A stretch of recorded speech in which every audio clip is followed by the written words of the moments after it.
Bonjour et bienvenue dans cette toute nouvelle vidéo dédiée au terminal en mathématiques complémentaires.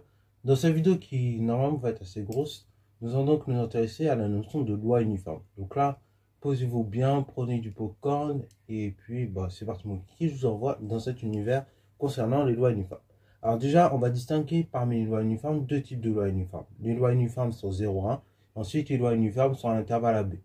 Et déjà, avant d'aller plus loin sur cette notion de loi uniforme, il faut déjà essayer de la définir. Alors, la notion de loi uniforme, on l'avait déjà évoquée dans un précédent chapitre sur les lois discrètes. Et on a vu que dans le cas des lois discrètes, on disait qu'une loi était uniforme si la probabilité que la variable prenne chacune des valeurs soit identique. De ce cas, on disait qu'on avait qu'une probabilité. Et donc, la loi était considérée comme uniforme. En clair, par exemple, si vous avez un lancer de dés et que la probabilité que vous ayez le 1, le 2, le 3, le 4, le 5 ou le 6, donc la probabilité que chaque issue elle est identique. De ce cas-là, on parlait de loi uniforme ou bien d'étude probabilité. Là, on va faire cette notion de loi uniforme qui marche pour des variables aléatoires suivant des lois discrètes. On va voir qu'elle fonctionne également pour des variables aléatoires à densité. Donc, premièrement, on va définir ce qu'on appelle la loi uniforme sur un intervalle. Donc, sur l'intervalle 0,1. Donc, loi uniforme sur 0,1. Alors, peut-être à l'ancienne. Ça, pour le coup, c'est le genre de choses que l'on faisait à l'ancienne en S et beaucoup en ES aussi. Voilà. Loi uniforme sur l'intervalle B, loi uniforme sur 0,1. Ça, c'est beaucoup de choses qu'on faisait avant. Maintenant, avec la nouvelle réforme du bac, c'est pas sur maths complémentaire et donc ceux qui sont en SPMAT ne connaissent pas cette notion en particulier. Pour parler de loi uniforme sur l'intervalle 0,1, on va considérer ici une variable aléatoire qui va donner un nombre réel choisi au hasard entre 0 et 1. Alors là, je n'ai pas dit un entier, j'ai bien dit un nombre réel. Donc ça peut être n'importe quoi, ça peut être 0, 1, mais ça peut être racine de 2 sur 2, ça peut être pi sur 14. Voilà, en tout cas, c'est un réel compris entre 0 et 1. Et de ce cas, on va dire qu'on est dans une situation d'équipe probabilité à partir du moment où la probabilité d'avoir chacune des issues, comprise entre 0 et 1, est identique. Et ainsi, dans ce cas-là, dans cette situation, on va dire que tout simplement, la variable aléatoire grand X qui va nous envoyer chacune des issues, donc c'est-à-dire les règles comprises entre 0 et 1, suit une loi uniforme sur l'intervalle 0 et 1. Et donc, la fonction qu'on va associer derrière, de sorte à ce que grand X suive une loi uniforme, on va tout simplement prendre la fonction constante. La fonction constante, donc on va la prendre pour tout réel X qui appartient à l'intervalle 0, 1, de sorte à ce que tout simplement la probabilité que grand X égale le nombre, soit toujours identique. Ok. Donc, par définition, pour ce faire, donc on va prendre soit f, une fonction de densité sur 0, 1. Donc on va appeler la chose suivante. Donc on appelle loi uniforme sur cet intervalle, donc sur i. Donc la loi de densité de f où f est la fonction qui a tout réel x associée x, donc la fonction identité. On va même faire mieux d'ailleurs, on va même pas prendre la fonction identité, on va prendre la fonction qui a tout réel x associée 1. Et donc ça, quel que soit x appartenant à i. Donc on appelle loi uniforme la loi de densité de f, où f correspond à la fonction constante qui est égale à 1, quel que soit le réel x. Bon, donc cette fonction, on a bien une fonction de densité, en effet, puisque déjà elle est continue.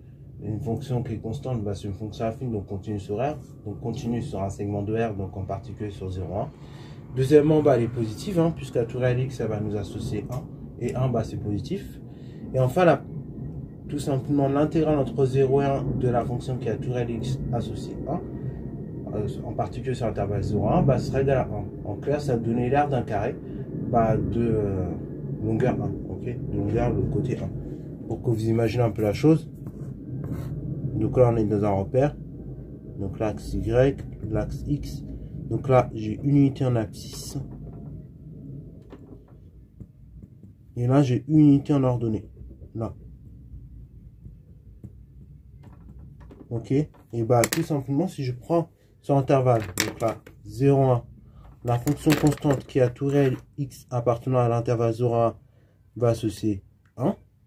Et bah tout simplement, l'intégral que je vais chercher à calculer, ça va être l'aire d'un carré. L'aire d'un carré de côté 1. Voilà. Et donc là, on a bien une fonction de densité probabilité sur 0,1. Voilà. Donc la démonstration, là, je viens vous la citer, elle est assez orale.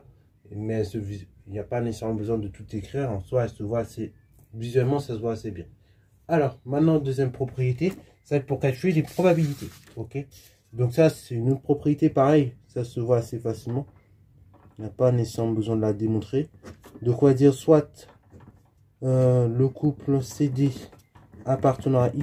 Donc C et D, ce sont deux réels qui appartiennent à I.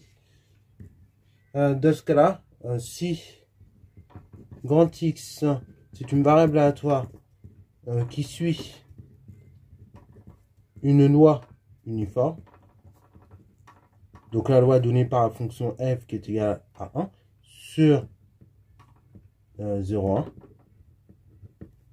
Alors, de ce cas-là, qu'est-ce qu'on va avoir? Bah, quels que soient les réels C et D, je veux dire que probabilité que grand X donne des valeurs qui soient comprises entre C et D, ce sera égal à la chose suivante, ce sera égal à 1 T. Donc cette intégrale entre C et D de la fonction qui a tout réel X associé 1, primitive de 1, et ben de ce cas-là, ça va être X, et donc tout simplement, ça va être X qui est évalué en D, puis en C. Donc en clair, ça va nous donner par la différence D moins C. Voilà. Donc là, tout simplement pareil, pour que vous puissiez visualiser un peu la chose, on peut s'imaginer la situation comme ceci. Donc là, j'ai une unité en abscisse, une unité en ordonnée. Donc là, j'ai 1. La densité probabilité, elle est là. La fonction f qui a tout réel x associé 1. Voilà. Donc là, bah, j'ai un carré d'R1. Je vais prendre deux réels, C et D. Si je veux donc calculer la probabilité que grand X prenne des valeurs comprises entre C et D, je vais calculer l'aire de ce rectangle-là. Sauf que là, cette hauteur-là, bah, c'est la différence entre 0 et 1, donc ça fait 1. Et après, bah, pour la largeur de ce rectangle, vous prenez la différence. Donc D moins C.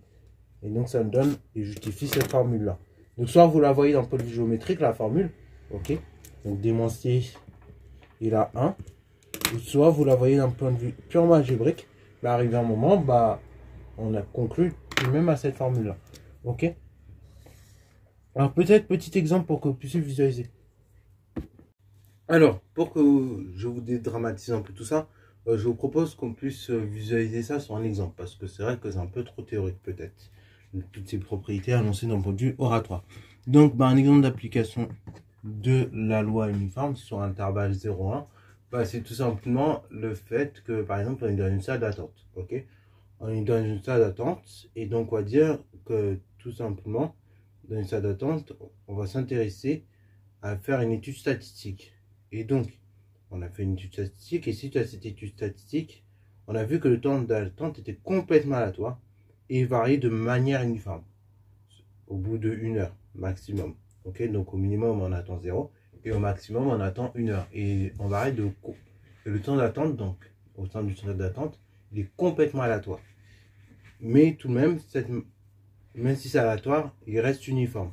Et donc l'idée c'est de calculer la probabilité que le patient attende plus d'un quart d'heure. Donc, bah, comme c'est complètement uniforme le temps d'attente au sein d'une salle d'attente, et ben dans ce cas-là, ça veut dire que concrètement, dans cette situation, grand X doit suivre une loi uniforme. Grand X ici, ça va être la variable aléatoire qui compte le nombre de minutes à attendre.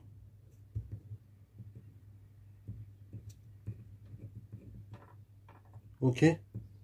Et donc, comme grand X, et ben on a dit que ça correspond au nombre de minutes à attendre. Et que ce nombre de minutes il était tout simplement uniforme, il varie de manière uniforme, bon, on va dire que grand X suit la loi uniforme, on va dire même une loi uniforme, sur 0,1. Ok, 0 bah, c'est 0 heure, 1 heure bah, c'est 1. Ok, et donc on cherche la probabilité qu'on attend plus d'1 heure. plus d'un quart d'heure. Donc cette probabilité que grand X supérieur ou bien égal à 15. En clair, donc c'est égal à la probabilité que grand X soit compris entre un quart d'heure et une heure. Parce que comme vous savez, 15 minutes par rapport à une heure, c'est un quart d'heure seulement. Donc du coup, bah, c'est égal à la différence au niveau des bornes. Donc c'est 1. Donc ça aussi, je peux l'écrire comme probabilité que grand X appartient à l'intervalle 1 quart 1. Et donc ça, bah, d'après ma formule, c'est tout simplement la différence au niveau des bornes. Donc borne supérieure moins borne inférieure. Donc 1 moins 1 quart. Et donc ça, vous trouvez 3 quarts, soit 75%. Donc en clair, vous avez 75% de chance d'attendre plus de un quart d'heure. Donc si le temps d'attente au sein d'une salle d'attente est uniforme. Ok, bravo. Bon, en réalité, dans la vraie vie, les temps d'attente au sein d'une salle d'attente ne sont pas forcément uniformes. C'est-à-dire qu'il y a un temps d'attente en général moyen qui est très fréquemment atteint. Et après, on a un écart des temps d'attente par rapport à la moyenne qui est plus ou moins fréquent. Et donc là, ainsi, en général, grand X qui va comme ça relever les temps d'attente au sein d'une salle d'attente, en général, c'est pas une loi uniforme que ça suit, c'est plutôt une loi normale. Mais comme c'est pas au programme de maths complémentaire ni de spécialité, je vais pas trop rentrer là-dedans. Mais après, donc, pour calculer tout simplement la probabilité que grand X vous donne le temps d'attente, ok, par exemple que grand X soit supérieur à 15 minutes, dans le cas où ça suit une loi uniforme, une loi normale sur intervalle 0,1 et que 15 minutes sera la moyenne par exemple, et qu'on aura un écart des temps d'attente par rapport à la moyenne qui est de 100 minutes, dans ce cas-là, ce serait une autre formule qu'il faudrait faire qui est largement plus complexe. Donc, ça, je vous mets peut-être en remarque ce que je viens de dire. Donc, petite remarque. Si, tout simplement, le temps d'attente est non uniforme, en général, on dira grand X suit en général une loi normale. Une loi normale, donc on va pouvoir schématiser de cette manière-là. Donc, vous avez votre graphe, on démarre à 0, on va à 1. Donc, on va dire le temps d'attente en moyenne, c'est 15 minutes, donc un quart d'heure. Voilà. Donc là, vous aurez un maximum qui sera atteint au bout de un quart d'heure. Ça va vous donner une gaussienne de ce type. Après, au bout de un quart d'heure, plus vous allez vous éloigner, et plus ça va tendre vers 0. Donc vous aurez un temps moyen qui est de un quart d'heure. Donc ça, c'est mieux en quelque sorte. Et après, l'idée, c'est de voir tout simplement l'écart des temps d'attente par rapport à la moyenne. Donc ça, c'est sigma.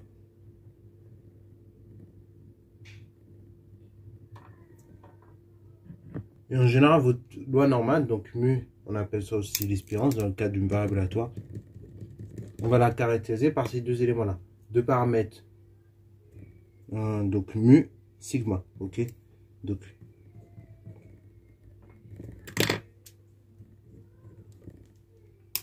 Alors après, c'est pas toujours vrai en fait. Comme je dis, souvent c'est ça.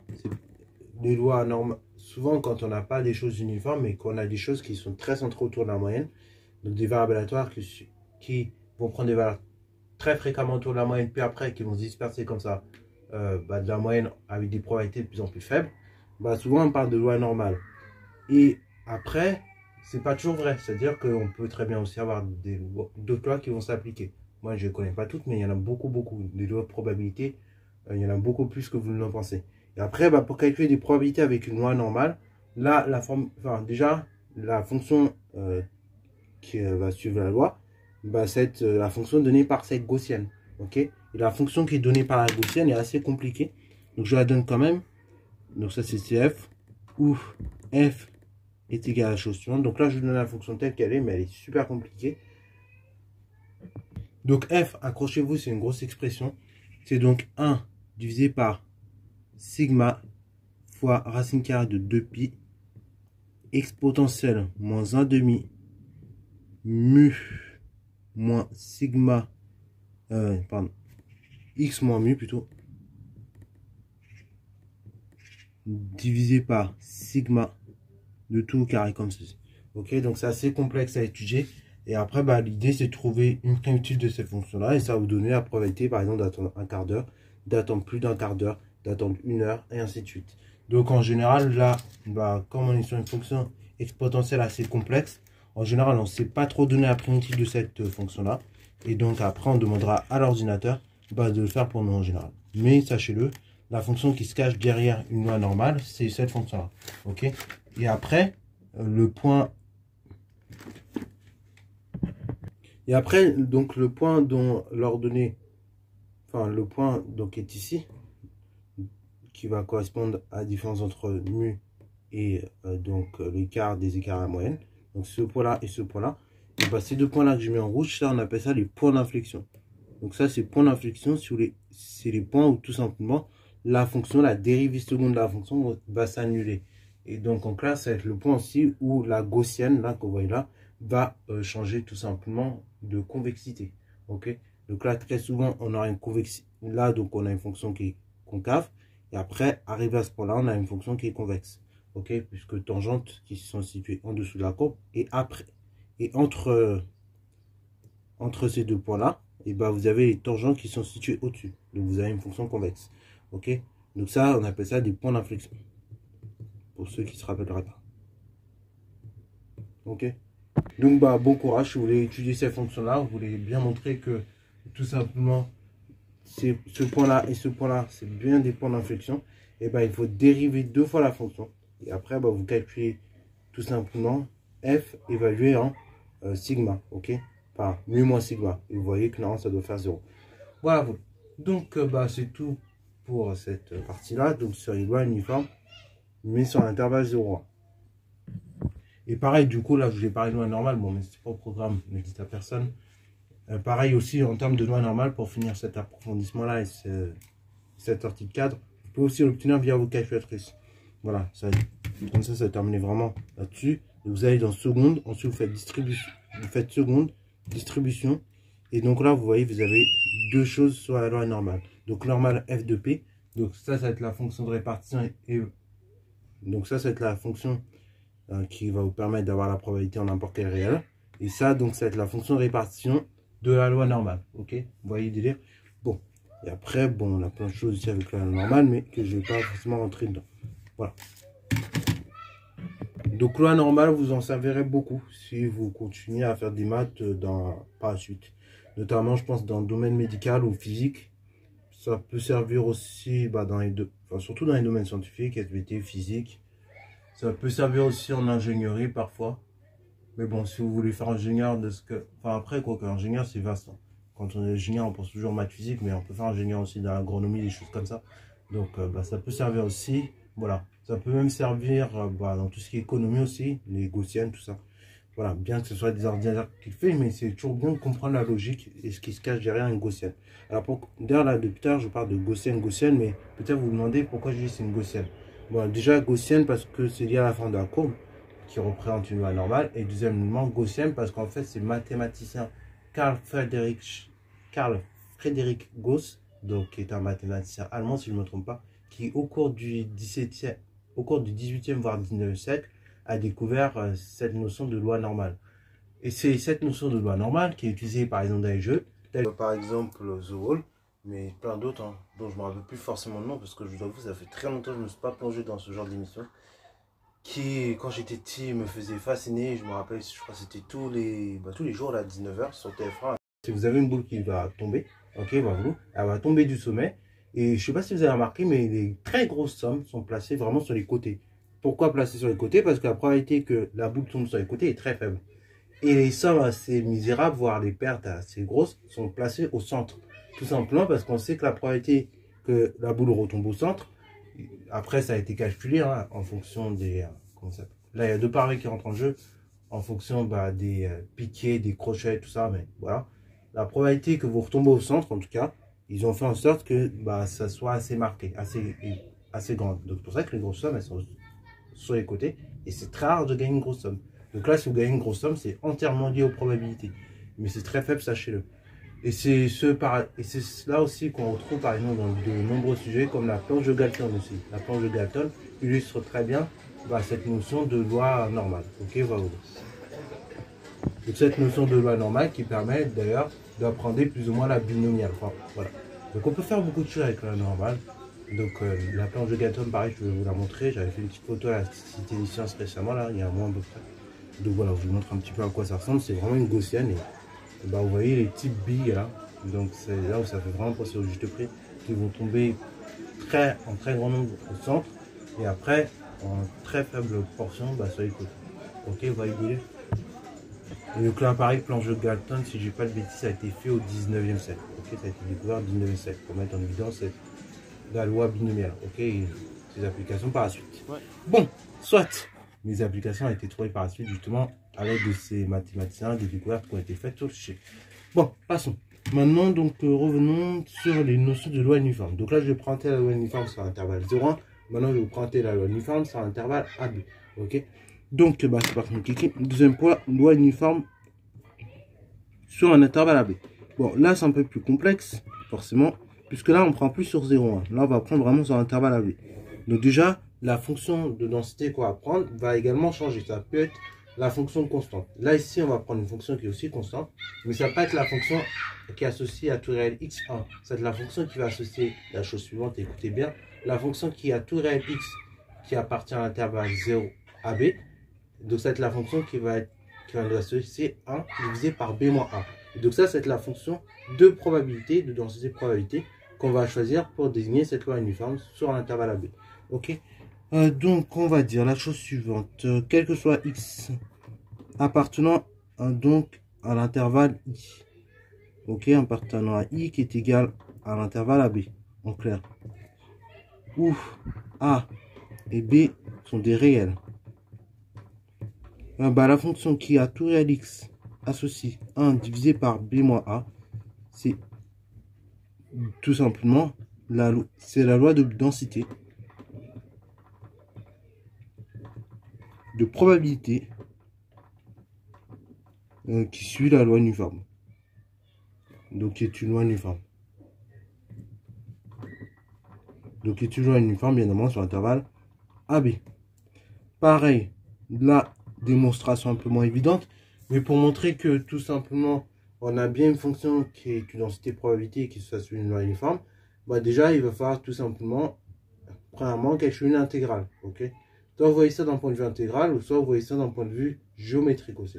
Ok, donc là le mieux c'est de voir ça d'un point de vue géométrique, c'est plus simple. Donc là pareil, on va se représenter la situation. Donc vous avez deux réels a et b, donc placés de manière quelconque. La fonction, c'est donc la fonction qui a tout réel x associé 1 divisé par b-a. 1 divisé par b-a, ça c'est une fonction qui est constante. Hein, parce que a et b sont des constantes réelles. Donc, bah, 1 divisé par b-a, c'est également une constante. Ok, puisque 1 est une constante aussi. Voilà, donc là, si je veux calculer l'intégrale ici. Donc, si je veux calculer cette R-là, bah, je vais prendre la longueur. Donc, la longueur, ça va être la chose suivante. Ça va être donc la différence. Donc, borne supérieurement, borne inférieure. C'est b-a que je multiplie par la hauteur. La hauteur, bah, ça va être tout simplement l'image que va nous renvoyer la fonction. L'image que va nous renvoyer la fonction, c'est 0. C'est donc ça, moins 0. Donc, c'est tout simplement 1 divisé par b-1. Vous simplifiez par b-1, vous trouvez 1.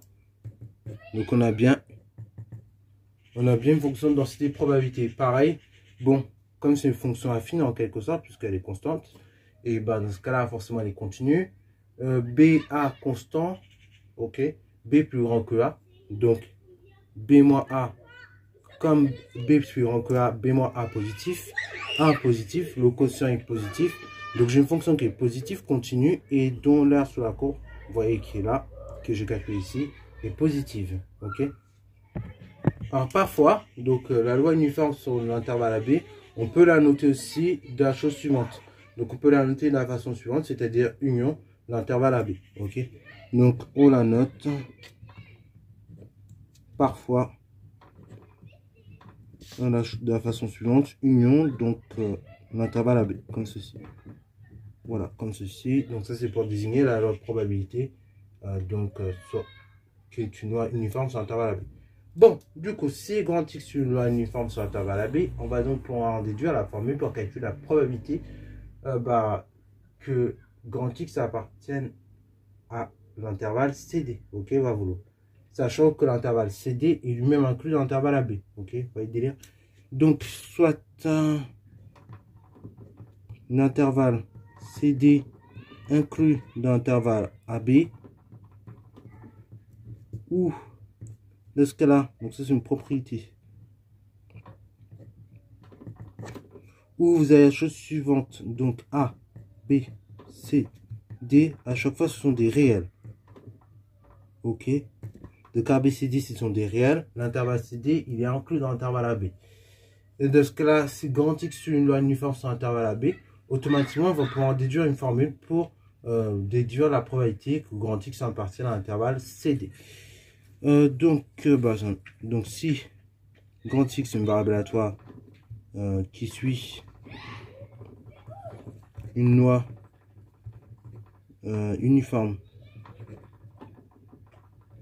sur l'intervalle AB, de ce cas-là, probabilité que grand X prenne des valeurs comprises entre C et D, c'est égal à la chose suivante, donc c'est égal à D moins C divisé par B moins A.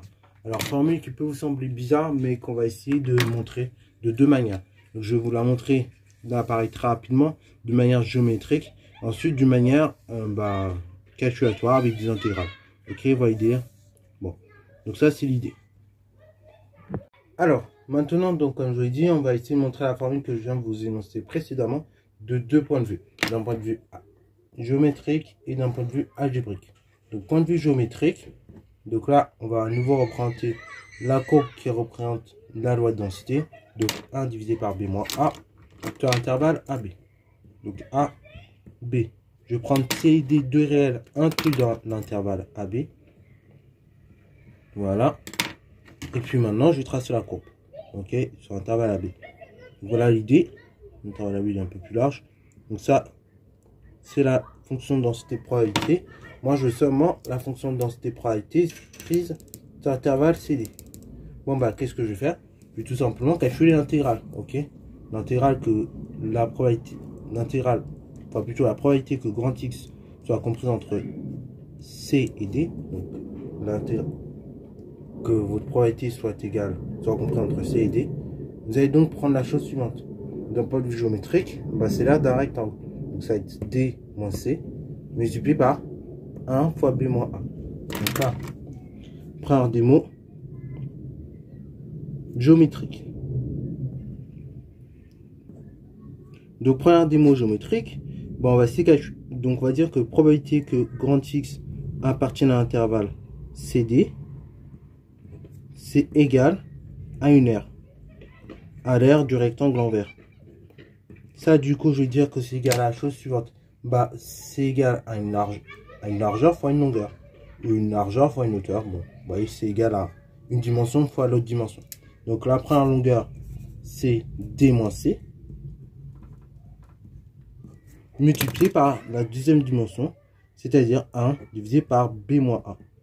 Et après, de manière très rapide, j'obtiens D moins C sur B moins A. Ce qui montre la formule d'un point de vue géométrique. Donc, probabilité que grand X appartient à l'intervalle CD. Voilà une formule. Donc, on arrive à cette magnifique formule.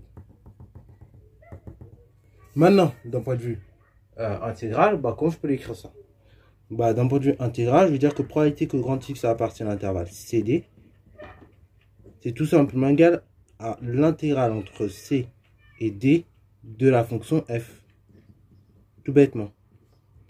Là, du coup, je veux dire c'est l'intégrale entre C et D de la fonction f, c'est-à-dire la fonction constante qui a tout réel x associé 1 divisé par B moins 1. Ça, du coup, il faut que j'aille chercher une primitive de ça. Donc, primitive d'une constante, c'est la constante fois x, plus éventuellement une autre constante. Ici, je vais prendre la constante fois x directement.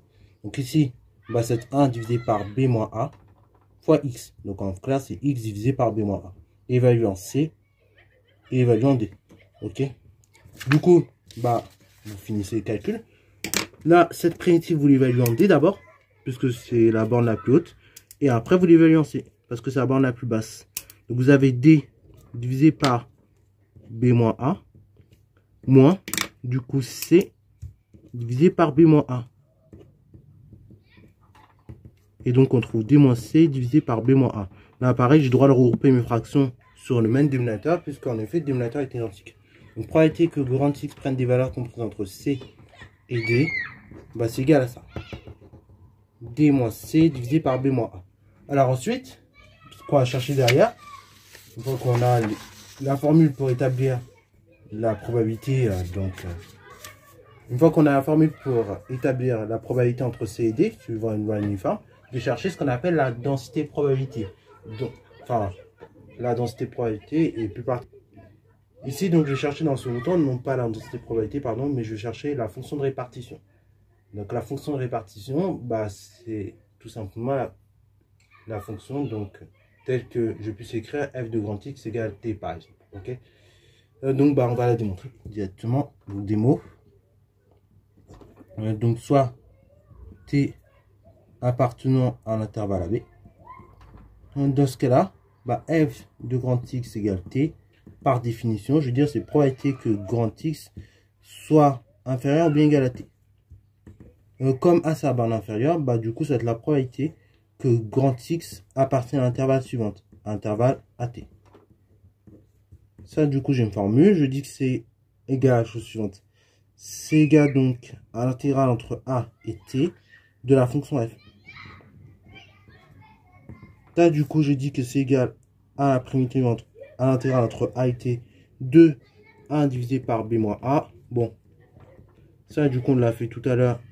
On cherche une primitive de ça, donc c'est x divisé par B moins A. Évalué en T, évalué en A. Donc après, très rapidement, j'évalue la primitive en T. Donc ça me fait T divisé par B moins A. Moins, du coup, A divisé par B moins A. Et donc là, très rapidement, j'ai trouvé la formule pour avoir la densité probabilité. Ok. Donc, F de grand X évalué en T, bah, c'est T moins A divisé par B moins A. Ok. Et donc ça me donne la formule pour avoir ce qu'on appelle la fonction de répartition évaluée T. Donc, propriété plutôt. Si soit grand X une variable aléatoire suivant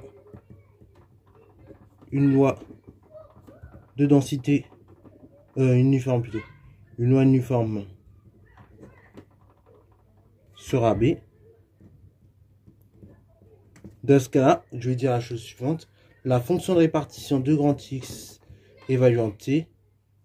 Donc, je vais dire soit T à réel, comme ça on est tranquille. Un réel appartenant à l'intervalle AB. La fonction de répartition évaluant T, bah, c'est égal à la chose suivante, c'est T moins A divisé par B moins A. Ok. Voilà, donc ça c'est bon. Dernière chose ici qui est à voir, mais que je ne démontrerai pas, c'est une formule pour obtenir la variance ainsi que l'espérance d'une variable aléatoire, mais suivant une loi uniforme sur l'intervalle AB. Donc là, on va voir ça rapidement, mais je ne vais pas les démontrer, ça sera l'objet d'une autre vidéo, parce que là, la démo elle est un peu plus coriace dans ce cas de figure. Donc on va avoir espérance et variance. Donc grand X, on l'a dit, c'est une variable aléatoire qui suit une loi uniforme sur l'intervalle AB. Et donc, premièrement, si je veux l'espérance de grand X, ça nous est donné par la relation suivante. Donc, on va prendre le réel A plus le réel B et je vais diviser par 2.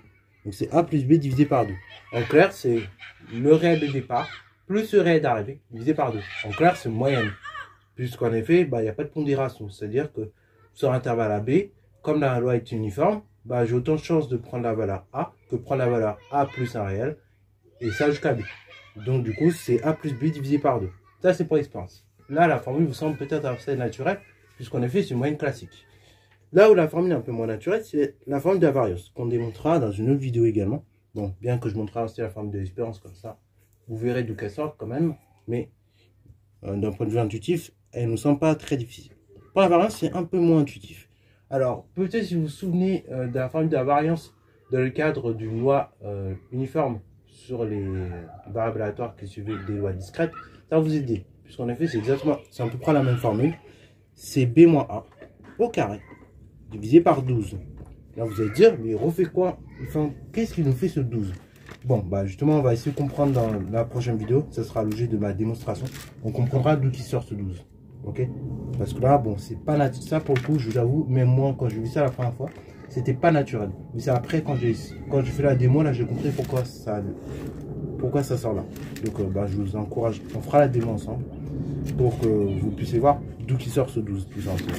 Voilà, donc c'est tout pour la vidéo, j'espère qu'elle t'a plu. Donc là, on a vraiment fait le tour des lois uniformes. Donc on a vu sur intervalle AB, on a vu ça sur un intervalle 0,1. Donc là, vous avez plus d'excuses maintenant, vous avez tout ce qu'il vous faut. Donc j'espère que cette vidéo-là t'a plu. Si c'est le cas, n'hésitez surtout pas à la liker, commenter et balancer à toi en mathématiques et en sciences.